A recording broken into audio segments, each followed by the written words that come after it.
नमस्कार, मेरा नाम राजू है।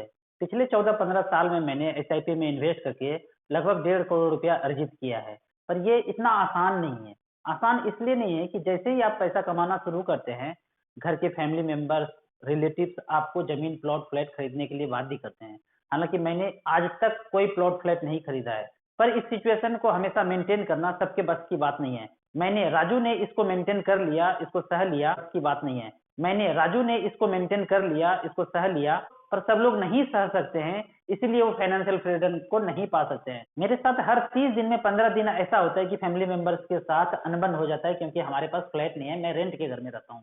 पैसे हैं, चाहूँ तो मैं आज खरीद सकता हूँ, पर मैं रिमेन इन्वेस्टेड रहना चाहता हूँ मार्केट में, म्यूचुअल फंड में, और वहां से जो पैसे मिलते हैं उसको मैं अपने लाइफ स्टाइल पे खर्च करना चाहता हूँ। मैंने जिंदगी में ये प्रण किया है कि मैं कभी भी फ्लैट नहीं खरीदूंगा। मैं आपको एक छोटा सा कैलकुलेशन दिखाता हूँ कि मेरा ये प्रण क्या कर सकता है मैथमेटिक्स में, कि 55 लाख रुपए का फ्लैट जिसको मैं नहीं खरीद रहा हूँ, मैं हमेशा रेंट पे रहूं। जैसे कि सारे एसबीआई का ब्रांच रेंट पे है, वो कभी खरीद करके नहीं खोलते हैं ब्रांच, वैसे ही मैं जीवन भर रेंट पे रहूं, तो 55 लाख रुपया 40 साल के लिए इन्वेस्टेड रहूं। मैं ये मान के चलता हूं कि मैं 40 साल और जिंदा रहूंगा, 40 साल तक इन्वेस्टेड रहे और मात्र 13% के रेट से पोर्टफोलियो डिलीवर करे इक्विटी में, जहां पैसा मैं इन्वेस्टेड हूँ। 55 लाख रुपया 40 साल के लिए 13% का ही रिटर्न डिलीवर करे, तो 55 लाख का वैल्यू 40 साल के बाद होता है 73 करोड़ रुपया। इस 73 करोड़ रुपये से 40 साल के बाद एसडब्ल्यूपी पेंशन करना चाहे तो पेंशन कितना होगा, ये मैं आपको दिखाता हूँ। उस 73 करोड़ को मेरे जाने के बाद वही मार्केट में इन्वेस्टेड रहे, म्यूचुअल फंड में इन्वेस्टेड रहे,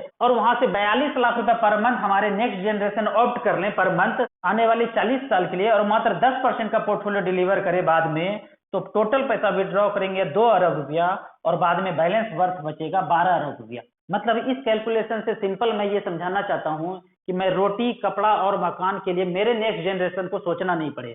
जिस तरह मैं अपना जीवन यापन करने के लिए, अपने फैमिली का जीवन यापन करने के लिए अनमना काम किया हूँ, जिस काम में दिल नहीं लगता था वैसे काम को करना पड़ा है सिर्फ पैसे के लिए, तो मैं यह चाहता हूँ कि मेरे जितने भी नेक्स्ट जनरेशन है वो रोटी, कपड़ा और मकान के लिए उनको मेहनत नहीं करना पड़े। उनको मेहनत करना है तो समाज में कुछ अच्छे काम करने के लिए मेहनत करना है, बाकी उनका और उनके फैमिली का जीवन यापन मेरे द्वारा इन्वेस्ट किए हुए पैसे से, जो मैंने एक फ्लैट जिंदगी में नहीं खरीदा, सब लोग फ्लैट खरीदते हैं, राजू नाम का लड़का फ्लैट नहीं खरीदना चाहता है। उस एक फ्लैट को नहीं खरीदने के कारण मेरे सारे नेक्स्ट जनरेशन मजबूरी में पैसा कमाने के लिए काम नहीं करना पड़ेगा। यदि आप भी एसआईपी के इन्वेस्टर हैं और खूब ज्यादा पैसा इक्विटी एसआईपी में इन्वेस्ट करते हैं, तो आपके लाइफ में भी ये नौबत आएगा कि आपकी वाइफ, आपके फैमिली मेंबर्स बोलेंगे फ्लैट खरीद दो, फ्लैट खरीद दो, फ्लैट खरीद दो, और आप बाध्य होकर खरीद लिए तो जिंदगी में कहीं के नहीं रहेंगे। और यदि नहीं खरीदे तो छोटे छोटे कष्ट को झेलने के लिए तैयार हो जाइए। ऐसा सिचुएशन मेरे साथ आता है तो मैं मिथुन चक्रवर्ती का एक गाना खूब सुनता हूँ, रिपीट करके सुनते ही रहता हूँ।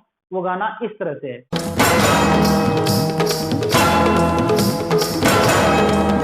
रोने से कहीं अच्छा है तू गाले झूम के, फूलों का जला दे सीना कांटों को चूम के।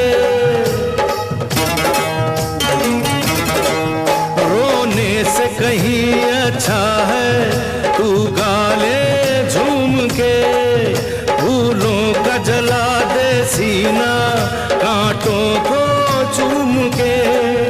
हम दीवाने हैं दीवानों का,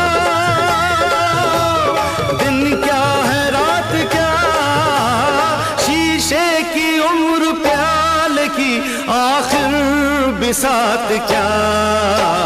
टूटा जो दिल किसी का तो हैरत की बात क्या, अरे टूटा जो दिल किसी का तो हैरत की बात क्या।